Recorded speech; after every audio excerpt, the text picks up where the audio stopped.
Let's break the answer for question of the day 46. What is absolute true regarding condition records creation in SAP ECC or S4 HANA? This is a simple question. Let's try to break out the answer for this question.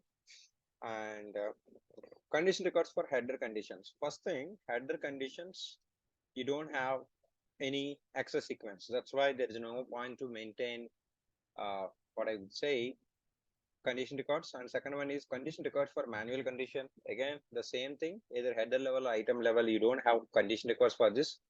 Condition records with condition records for validity. This is properly correct answer. So whenever you maintain any condition record, if you have an access sequence, the respective tables in the form of the requirements, we'll have a condition record. C is the correct answer. So VPRS condition, it is based on routine. You don't have any condition record, and the scales are mandatory. It's not mandatory for any condition record. That is true. So the answer is for this question is C. Okay. So all other answers are wrong answers. Okay.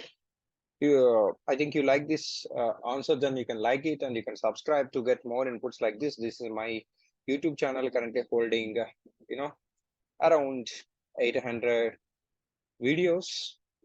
And this is my dedicated forum currently holding 5,891 students, 956 successful reviews. And if you look at this, this is one of my top courses in sales and distribution, 112 hours. I specifically recommend these two courses, Getting Mastered to Write Functional Tools, pure real time. People will understand or not, it doesn't matter, pure real time based concepts. These two, it is useful for every functional consultants. Okay. SD, MM, FI, everybody. This is one of my top course, currently holding 2,000 plus students, and this is on S4 HANA pricing. This is also very good course. With this, this course got successful with that motivation I have done with advanced concepts and standard. You can able to give it a try. All these are the different courses at my end. So if you look at this support incidents and stock transfers, so I'm just providing these links below of this video. Okay.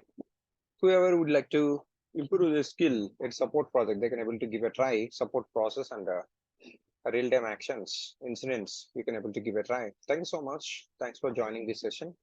Wishing you all the best. Have a great day. Jai Bharat. Thank you.